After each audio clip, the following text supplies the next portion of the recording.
Education के एक नए और धमाकेदार वीडियो में आपका स्वागत है। ये है टॉपर सीरीज वर्ष 2024 और आप हैं अपने स्कूल के टॉपर। देखिए स्टूडेंट्स, जैसे कि मैं प्रॉमिस किया था कि आपको बोर्ड परीक्षा में टॉप करवाऊंगा। मेरा उद्देश्य तो यही है कि एमपी बोर्ड का जो टॉप 10 स्टूडेंट्स होता है उनमें से किसी न किसी स्टूडेंट का नाम मिडिल एजुकेशन से आए, एंड फाइनली आएगा भी, इस बात की मैं गारंटी देता हूँ। लेकिन अगर आपका एमपी में टॉप नहीं आया तो आपके डिस्ट्रिक्ट में आएगा, और डिस्ट्रिक्ट में नहीं आया, स्कूल स्तर पर आप ज़रूर टॉप करोगे। इस बात की मैं गारंटी देता हूं कि स्कूल में आपसे ज़्यादा नंबर कोई नहीं ला पाएगा। लेकिन अगर आप एमपी में टॉप करना चाहते हो तो थोड़ी मेहनत आपको करनी होगी, और अगर आप टॉपर सीरीज़ के सभी वीडियो को रेगुलर फॉलो करते हो तो डेफिनेटली सबसे अच्छे स्टूडेंट आप ही होने वाले हो। देखिए, टॉपर सीरीज़ के अंतर्गत मैं उन सभी क्वेश्चंस को कवर करता हूं जो कि प्रीवियस ईयर में पूछे हैं और इस वर्ष पूछे जाएंगे। इसके बाद आपके सामने मैं मॉडल पेपर भी कवर करता हूं, और मॉडल पेपर में वही क्वेश्चंस होते हैं जो प्रीवियस ईयर में पूछा जा चुका है या फिर बहुत ज़्यादा संभावना है कि इस साल आए। और अगर आप टॉपर सीरीज़ का वीडियो और मॉडल पेपर कवर करते हैं तो डेफिनेटली आपका नंबर सबसे अच्छा आएगा। इतने भी हम नहीं रुकेंगे, आपके सामने वायरल पेपर भी कवर करेंगे। अगर कोई पेपर वायरल होगा, जम के वायरल होगा कि ये आपके एग्जाम में 100% ही आएगा, मैं कवर करूंगा विथ सोल्यूशन, और सबसे तेज और सबसे जल्दी। हम और हमारी टीम आपके लिए लगातार लगे हुए हैं ताकि आप एग्जाम में बेहतर मार्क्स गेन कर पाएँ। देखिए स्टूडेंट्स, टोटल मैं टॉपर सीरीज कवर कर रहा हूँ आपके परीक्षा अध्ययन से, और ये हमारे सामाजिक विज्ञान का लेक्चर नंबर 7वां होने जा रहा है। सामाजिक विज्ञान अपने आप में बहुत बड़ा सब्जेक्ट है, इसलिए इसके कुछ ज़्यादा वीडियोस आपको देखने को मिलेगा। आगे बढ़ते हैं तो हमें देखने को मिलता है हमारा ब्लूप्रिंट। और आपको पता है कि बोर्ड एग्ज़ाम का paper according to blueprint design किया जाता है। जैसे कि मैं बता देता हूं कि समकालीन भारत 2, जिसे आप जियोग्राफी कहते हैं, यहाँ से जितने भी क्वेश्चंस बन सकते थे, चाहे 1 नंबर का हो, 2 नंबर का, 3 नंबर का, 4 नंबर का, सारे के सारे हमने कवर कर लिया है। जल्द ही आपके लिए सामाजिक विज्ञान का टेस्ट स्टार्ट किया जाएगा, जिस प्रकार से आप सब हिंदी का दे रहे हो। आगे बढ़ते हैं तो भारत और समकालीन विश्व, यहाँ से आपका अध्याय 1, 2, 3 और 4 हमने औद्योगिकरण का युग यहाँ तक पूरा कवर कर लिया है। इस वीडियो में हम कवर करेंगे मुद्रण संस्कृति और आधुनिक दुनिया। 4 नंबर का प्रश्न आएगा, मतलब यहाँ से 1 नंबर के प्रश्न आएंगे और 2 नंबर के, और आपके एग्जाम में 3 नंबर के क्वेश्चन इस चैप्टर से बनेंगे। ठीक है, उसके बाद फिर आगे बढ़ेंगे लोकतांत्रिक राजनीति, जिसे आप पॉलिटी भी कहते हो। यहाँ क्वेश्चंस को कवर करेंगे और हम कोशिश करेंगे कि सत्ता की साझेदारी इसी वीडियो में कवर कर लें। वीडियो बहुत ज़्यादा इंपॉर्टेंट होगा, सो वीडियो में एंड तक बने रहिएगा। तो चलिए सीधा हम जंप करते हैं अपने मुद्रण संस्कृति और आधुनिक दुनिया की तरफ, और देखते हैं किस प्रकार से प्रश्न यहाँ से देखने को मिल रहा है। तो लीजिए स्टूडेंट्स, ये रहा आपके सामने अध्याय नंबर 12। आपके अध्याय का नाम है मुद्रण संस्कृति और आधुनिक दुनिया। मुद्रण संस्कृति का मतलब ये होता है कि हमारे हिंदुस्तान में अदर जितने भी कंट्री हैं वहाँ पर किस प्रकार से मुद्राएं चलती हैं, वहाँ का कल्चर क्या है। और आधुनिक दुनिया का मतलब होता है कि आज का दुनिया कैसा है। जैसे आपको पता है कि आज हर एक चीज़ इंडस्ट्री पर ही टिका हुआ है, मतलब औद्योगिक क्षेत्र पर टिका हुआ है। चाहे आपका मोबाइल फ़ोन हो, कॉपी हो, पेन हो, सब उद्योग में बनता है। और ये बड़े बड़े उद्योग अब स्थान ले लिए हैं लघु और कुटीर उद्योग का। तो यहाँ से प्रश्न देखने को मिलेगा। तो चलिए देखते हैं कौन कौन सा प्रश्न आएगा। सबसे पहले जैसे हम आगे बढ़ते हैं तो आपको टिक करना है प्रश्न क्रमांक 9। वर्नाकुलर प्रेस एक्ट कब लागू किया गया था? ये प्रीवियस ईयर में पूछा जा चुका है और इस बार भी तुम्हारे परीक्षा में देखने को मिलेगा। बाकी 1 नंबर के जितने भी क्वेश्चंस बन सकते हैं, सारे के सारे क्वेश्चंस आपको मिलेगा टेलीग्राम पे। टेलीग्राम का लिंक वीडियो को डिस्क्रिप्शन बॉक्स में दिया गया है, इस चीज़ को ध्यान रखिएगा। आगे बढ़ते हैं, नेक्स्ट कहता है मार्टिन लूथर किंग कौन था? ये तुम्हारे एग्जाम में आएगा। ठीक है, ये एक धर्म सुधारक थे। इस प्रकार से क्वेश्चंस देखने को मिलेगा। तो सारा क्वेश्चंस मैं दे दूंगा आपको टेस्ट के माध्यम से। टेस्ट अटैम्प्ट जरूर कीजिएगा। डेली लगभग 500 से ज़्यादा बच्चे टेस्ट दे रहे हैं। चलिए स्टूडेंट्स, तो आगे बढ़ते हैं और हम देखते हैं कि किस प्रकार से क्वेश्चंस 3 नंबर का बनेगा। सबसे पहले आपको देखना है कि मुद्रण की सबसे पहली तकनीकी कहाँ और कैसे विकसित हुई थी। अच्छा, मुद्रण मतलब होता क्या है? तो मुद्रण मतलब सिंपल सा रुपया या पैसा। सबसे पहले पैसा छापने का काम किया था चाइना और जापान ने। ठीक, इन्होंने सबसे पहला पैसा छापा था, और ये सबसे पहले पैसे को हाथ से छापना स्टार्ट किया था। यदि मैं सन की बात करूं तो 594 ईसा पूर्व में इन्होंने पैसे छापना स्टार्ट कर दिया था। तो सिंपल सा कागज़ पर एक स्याही का निशान लगा देते थे और बोल देते थे भाई ये इतने रुपए का सिक्का है। ठीक इस प्रकार से इन्होंने नोट का या फिर रुपए का प्रचलन स्टार्ट किया था। कहीं कहीं ऐसा भी होता था कि इन्होंने कोई कागज़ पर फाड़ दिया, मतलब कोई चिन्ह बना दिया, फिर होल कर दिया, छेद कर दिया और इस प्रकार से अपने रुपए को पहचानते थे। तो हमारा प्रश्न यही कहता है कि सबसे पहले तकनीकी कहाँ आई थी, तो आप लिखिएगा कि सबसे पहले तकनीकी चीन, जापान और कोरिया में विकसित हुई थी। और कैसे विकसित हुई थी, तो हाथों से छपाई करते थे। तकरीबन 594 ईस्वी की बात है।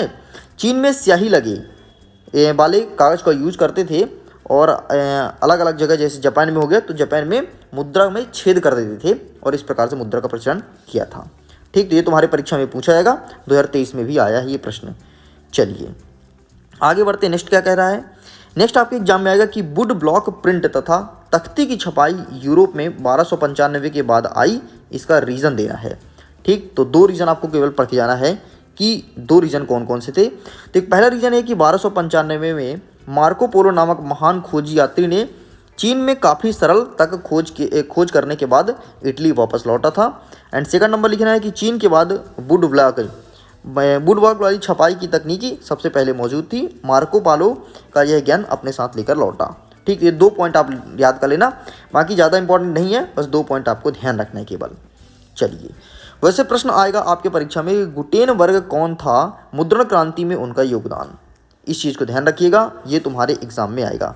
तो गुटेनबर्ग के पिता व्यापारी थे और खेत की एक बड़ी रियासत में पाल बढ़कर बड़ा हुआ था, मतलब ये मुख्यतः खेती बेती करते थे।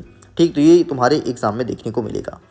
बाकी यहाँ ज़्यादा कोई तगड़ा क्वेश्चंस नहीं बनता है। एक और क्वेश्चन बनता है कि वर्नाकुला एक्ट या देसी प्रेस एक्ट को समझाना है। तो ठीक, इसका आंसर ये रहा आपके सामने, वर्नाकुला एक्ट और देसी प्रेस एक्ट। तो आप इसका स्क्रीनशॉट ले लीजिए। चलिए, तो इस प्रकार से हमारे 3 नंबर के क्वेश्चंस कंप्लीट होते हैं। आगे देख लेते हैं दीर्घोत्तरी में, और अगर कोई क्वेश्चंस बन सकते हैं तो उसको टिक करा देता हूँ। बाकी मैं क्वेश्चंस बता दिया कौन कौन से आ रहा है। ठीक, यूरोप में मुद्रण के आगमन पर टिप्पणी नहीं पूछेगा, कोई मतलब नहीं, आप इन्हें स्किप कर सकते हैं। ठीक है, चलिए जी नेक्स्ट हमारा क्वेश्चन जो आपके एग्जाम वर्ष 2023 में पूछा गया है, वो प्रश्न क्या है, मुद्रण क्रांति और उनके प्रभाव की विवेचना कीजिए। देखो यार, मुद्रण का मतलब होता है सिंपल सा प्रिंटिंग, आसान भाषा में समझो, प्रिंटिंग मतलब छपाई। अब छपाई आपके अखबार में भी होता है, कॉपी किताब में भी होता है, हर जगह छपाई होती है। एक बात बताइए, जब किताब में छपाई स्टार्ट हुआ, समझना बात को, आसानी समझ में आएगा क्योंकि ये प्रश्न बहुत ज़्यादा इंपॉर्टेंट है। जब छपाई स्टार्ट हो तो उसको क्या क्या फ़ायदा मिला। एक पहला और बड़ा फ़ायदा मिला कि लोगों तक किताब की पहुंच आसानी से हो गई। जो नहीं पढ़ते थे वो भी लोग पढ़ने लगे क्योंकि किताब मिलने लगा। भाई मार्केट में जब कोई चीज़ आता है, नया नया आता है, तो लोग उसमें रुचि दिखाते हैं। तो ठीक ऐसे ही मुद्रण से कई सारे प्रभाव पड़े थे। लोगों तक पहुंच आसान हो गया था, बड़ी तादाद में लोग व्यापार करने लगे। भाई किताब छाप बेचने लगे तो बड़ी तादाद में लोगों को व्यापार होने लगा, किताबों तक पहुंच अच्छा हो गया तो लोग पढ़ने लगे। इस प्रकार के कई सारे फ़ायदे मिले हैं। लेकिन अब हम देखते हैं कि हमारे इसमें लिखा क्या है। यकीन मानिए जो मैं आपको समझाया वही सब चीज़ें इसमें लिखी है। मुद्रण क्रांति क्या थी। छपे खाने का आविष्कार महज तकनीकी दृष्टि में नाटकीय बदलाव की शुरुआत नहीं था। पुस्तक उत्पादन एक नए तरीके से लोगों की जिंदगी बदल दी। इसके बदौलत सूचना और ज्ञान सत्ता उनका रिश्ता ही बदल गया।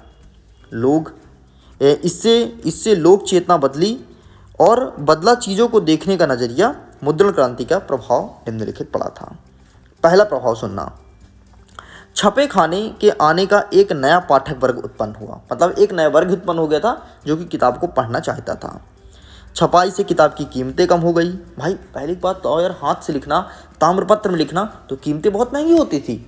लेकिन जब छपाई हुआ तो सिंपल सा एक किताब लिखो, फिर उसके 1000 कॉपी बन रहे हैं, 2000 कॉपी बन रहे हैं, फिर बस आसान है ना। तो छपाई की कीमतें कम हो गई थी। अब किताब हर प्रति के उत्पादन जो वक्ता और श्रम लगता था वह भी कम हो गया था।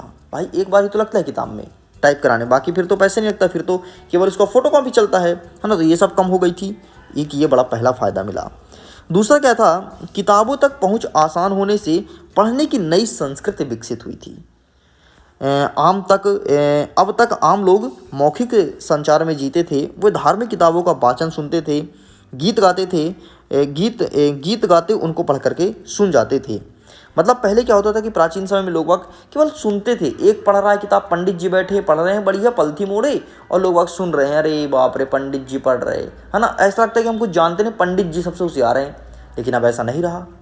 अब भैया एक निम्न वर्ग से लेकर के एक उच्च वर्ग तक का व्यक्ति किताब खरीद सकता है, किताब पढ़ सकता है। लेकिन पहले ऐसा नहीं था, किताब की प्रतियां कम थी, तो पंडित जी ज्ञान दे रहे हैं, हम लोग बैठ के चुपचाप ज्ञान ले रहे हैं। ठीक है, ऐसे चलता था। अच्छा, पंडित मतलब पता है क्या होता है? पंडित मतलब ये नहीं कि ब्राह्मण की मैं बात नहीं कर रहा हूँ, पंडित मतलब जो ज्ञानी हो उसे पंडित कहते हैं। ठीक, तो छपाई खाने से ये परिवर्तन हुआ था। छपाई क्रांति के पहले किताब न केवल महंगी थी, बल्कि छपाई भी असंभव था। भाई छपाई इतनी नहीं हो पाती थी, ठीक है, क्योंकि छापने का ना तो मशीन था, ना तो लोग इतने एक्टिव थे, और इसी कारण से महंगी थी, है ना। तो ये सब क्रांति पर प्रभाव पड़ा था। बस 3 पॉइंट आपको ध्यान रखना है, आपके परीक्षा में 3 ही आएगा। चलिए छोड़ते हैं, आगे बढ़ते हैं। नेक्स्ट कहता है 19वीं सदी में भारत में मुद्रण संस्कृति के प्रसार का क्या मतलब था। तो यहाँ से कुछ नहीं आएगा, आप इन्हें स्किप कर दो। ठीक है, हाँ, 18वीं और 19वीं सदी में छपाई खाने की नई तकनीकों पर आने पर प्रभाव पर टिप्पणी लिखना है। तो ये प्रभाव आपको बताना पड़ेगा। सिंपल सा वही जो मैं ऊपर समझाया कि लोग चीज़ें सस्ती हो गई थी, ठीक, वो सब आपको लिखना है, यहाँ पर लिखा गया है। चलिए, तो इस प्रकार से पूरा मैं कंप्लीट कर दिया हूँ। अब जल्दी मिलेंगे एक नेक्स्ट पार्ट की वीडियो में, जो कि हमारा लेक्चर नंबर 8 होगा, और लेक्चर नंबर 9 होगा आई थिंक। उसमें से कवर करेंगे आपके लोकतांत्रिक राजनीति भाग 2 के क्वेश्चन आंसर को। उम्मीद करता हूँ वीडियो काफ़ी पसंद आया होगा। वीडियो पसंद है तो वीडियो को लाइक कीजिए, अपने दोस्तों के साथ शेयर कीजिए, पहली बार सब्सक्राइब जरूर कीजिएगा।